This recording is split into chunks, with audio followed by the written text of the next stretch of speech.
I need to fix this. I got highlight all over my whole cheek.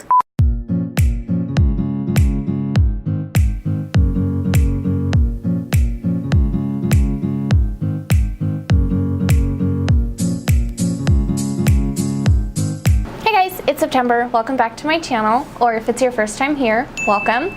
Today's video is a full face first impressions on some of the goodies I got during the VIB Rouge sale. So if you like this look and you want to see my thoughts on some of the products, just keep on watching. Okay, so first thing, I am going to take this little headband. I actually got it from Ulta a while ago, but it is one of my favorites for when I just need to keep my hair out of my face, either for doing my skincare or just getting ready. And to start off, this is the only primer I picked up for the VIB sale. It is the Makeup Forever Step 1 Hydrating Primer. I've actually never tried any of the Makeup Forever primers before. Really excited to see how this goes. It smells, I don't know, it has like a very fresh scent to it, almost lemony. It smells good. It's pretty liquidy. I have to work it into the skin quite a bit. And this is the Huda Beauty Fox Filter Foundation. I actually wanted to get the shade 1 lighter than this, but by the time I was able to get it into my cart on Sephora, it was already sold out. So I went 1 darker. Ooh, and I think that actually is a pretty good match. Oh my god, this foundation is thick. I used 1 pump and I just like dipped my brush into it, and I'm still working off that. This foundation has a very lavender scent to it, but not like a really harsh, like artificial lavender scent, more of like a very soft, like lavender fabric softener almost. Oh my god. This is intimidating. Get my ears because they're very red. I'm just gonna go in with a beauty blender and soak up some of this product because I ended up using that whole full pump and I think that was a bit of a mistake. I think first impressions, this covered the crap out of everything in my skin. I'm not getting any uneven skin tone peeking through. I do have some texture on my cheeks, and it doesn't look like when you put a really heavy foundation over texture and it almost emphasizes it. It really is just appearing that my skin is flawless, like I have a Snapchat filter. Let's get closer. It is caking up a bit on my forehead right here and right here. I wonder if I can smooth that out. Yeah, I'm gonna zoom you guys in and see if you will be able to tell. But like right in here, above my brows, on both sides, it's kind of clinging to my dry patches there. But from far away, she looks real good. I didn't pick up any new brow products during the VIB sale, so I'm gonna jump off camera, do my brows real quick, and be right back. Alright, so we're back. I just used my typical Anastasia dip brow in Granite today, and while I was doing my brows and I was really close to the mirror, I noticed that this foundation like dried down and settled just everywhere. It looks so bad. It's not sticky, and I'm not getting a lot of transfer, so I don't know if this is the foundation or the primer or what. It just looks so bad. Anyways, moving on, I'm gonna try this out again with a different primer or on a different day. I don't know if I'm just having a bad skin day. This is the Sol de Janeiro Brazilian Kiss Lip Balm. I'm gonna let some of that sit on my lips. It smells like the Bum Bum cream, but a much less intense version of that. Also, I can still smell the foundation, like that lavender floral scent. I can still smell it. It's not dissipated yet. I did not pick up any new bronzers during the sale, so I'm just gonna go in with good old Hoola by Benefit.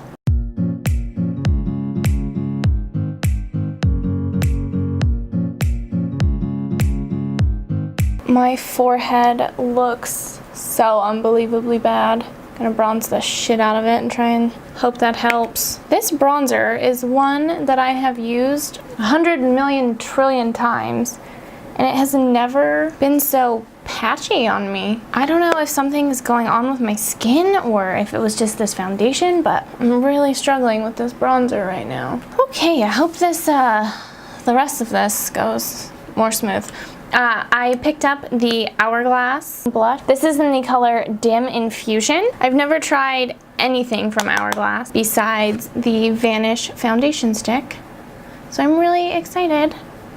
Oh my god, that's gorgeous. That's such a beautiful color. Probably something I would wear more in the spring and the summer as opposed to the fall, but she's pretty. And she didn't go on super patchy like my bronzer did. A little patchy, but not. Oh, I just want to keep putting this on, which is dangerous because then I'm gonna end up with just too much blush and it's not gonna be cute. I'm gonna have bad skin and bad blush. For highlighter, I picked up two. The first one is the Estee Lauder Bronze Goddess Illuminating Powder Gel. And the second is the Sephora Spray in Nude Glow. So I'm gonna use both of these today. So immediately, I don't love this highlighter, this Estee Lauder, because it's very glittery. I don't typically love a glittery highlight. This would be better suited for the body rather than the face. I did worry that it was gonna be too dark for my skin because in the pan it looks very golden, but on the face it's more of just a glow than any kind of intense color attached to it. I'm gonna regret putting this all over my face because it's so glittery. We're doing it anyways. And now for the Perfection Mist, I gotta shake it up.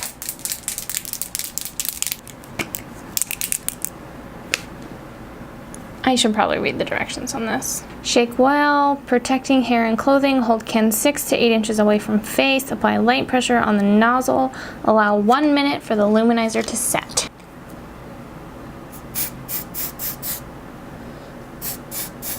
It's not very precise application we got there. Just gonna buff that out a little bit. Did a lot better on this side. It was more where it needs to be. For concealer, I am going to go in with the Tarte Rainforest of the Sea Aquacealer. This is in the shade Fair. Probably should have concealed before I highlighted. It's fine, we're gonna make the best of this. I'm not gonna judge this concealer too harshly because I'm putting it over highlight and blush foundation that's not really working out in my favor. Ooh, this is nice. It's like really lightweight, but it has a lot of coverage to it. It reminds me a lot of the Rainforest of the Sea foundation from Tarte, which I love. This color might be just a pinch too light for me, but during the VIB sale, it was also part of the weekly wow. So it was $13, and then of course you got the additional 20% off on top of that. When I went to go pick it up, there was literally 3 of them left in stock at the Sephora that I went to, and they were all in the shade Fair. So I was like, you know what, I'm pale enough, we can probably make this work. It feels hydrating enough that I don't think it will cake up on me, especially in my under eyes, which are very, very dry. So I have some creasing, and I can't tell if it's the foundation underneath or the concealer that's causing it, but with the way my skin looks, I want to blame the foundation or just my skin in general today because I don't think I'm having a very good skin day. Trying to decide if I want to use Clay Play or Toasted. Both are from Tarte. I'm going to use Toasted today because I feel like it's a bit more fun. I'm going to do something incredibly boring today. I'm gonna dip into a little bit of cashmere and a little bit of warmth.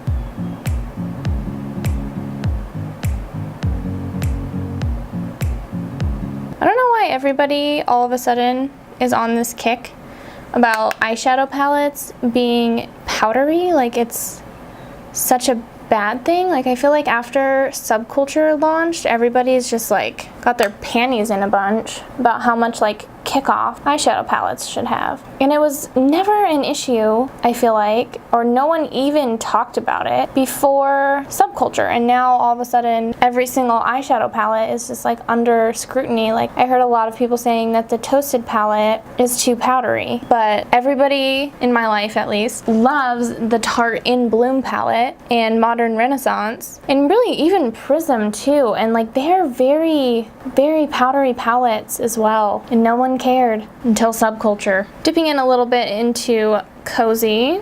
I just don't get it. Like, I don't know, they're powders. Of course they're gonna be powdery. Of course you're gonna get kick up. An excessive amount, like Subculture, I get, because nobody wants to be doing their makeup and have just powdered rain all over them.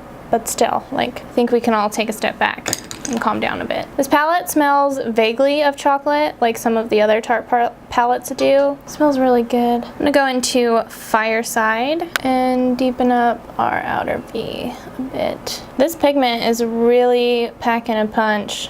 I'm not having to go in hard at all. For the lid, there's a lot of really pretty shimmers in here.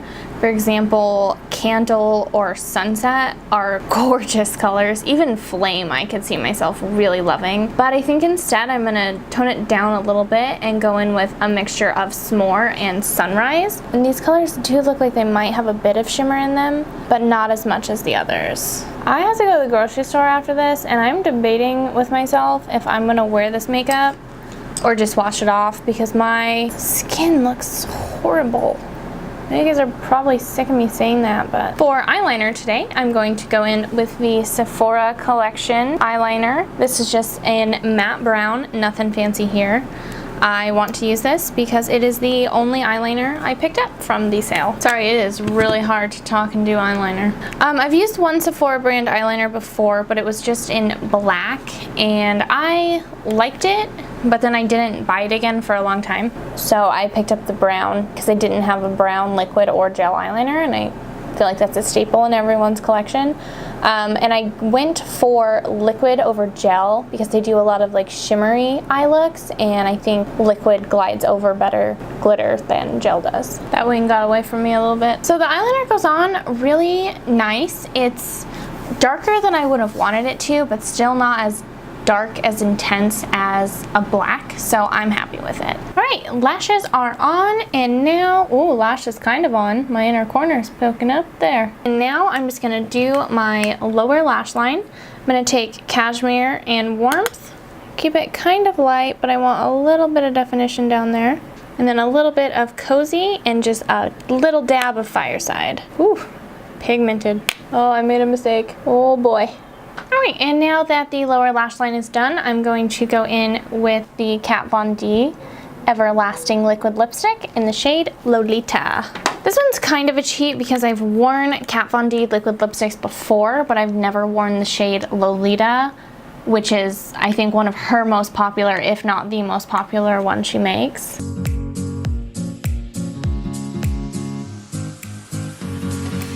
Alright, so this is the finished look. Final thoughts on everything. The foundation, so far, I hate it. I would not recommend it at all if your skin is any kind of dry. It just stuck to all of my dry patches and is really accentuating that. Like I said, I am going to give it another chance, try it with a different primer, maybe with a beauty blender as opposed to a brush, see on that, but first impressions so far, no thank you. The Hourglass Ambient Lighting Blush I absolutely loved. I was blown away by how good it looks, how smoothly it went on, even though my foundation was not the best. And as well as the Estee Lauder Bronze Goddess. I was impressed that it was not too dark for me. However, I don't really love that it has a lot of shimmer in it. I can see myself using this again as more of a body highlight, or just to add that little oomph to a highlight that I already have on, but I would not wear this by itself on a normal everyday makeup look. The Sephora spray in Nude Glow, I love it. I can't believe how much just extra it gave to the look. It didn't feel sticky on my face, and I feel like it dried really well. The Tarte Aquacealer, so far so good. I think my under eyes are doing pretty good, all things considered. It blended out really well. It didn't dry too quickly to where I couldn't work with it, but it didn't stay wet forever either. I did set it, so that could have something to do with it, but it was a good color. It went on. It had great coverage. The Brazilian Kiss lip balm was just a lip balm. Nothing too much to say there. My lips do feel moisturized. This Kat Von D lipstick on top of it, which can tend to be very drying, feels really good. The Sephora Collection eyeliner is just a basic brown eyeliner. I don't know really what to say there. Tartelette Toasted, big win for me, even though it is another warm eyeshadow palette. That's really all I have for this first impressions. I will be sure to keep you guys updated on my other social media. You can follow me on Instagram at septembermoments, also on Twitter and Snapchat at septembermoments as well, spelled a little differently. I'll put that on the screen for you. Be sure to subscribe to my channel. I put out a new video every Monday, and I will see you guys in the next one. Bye!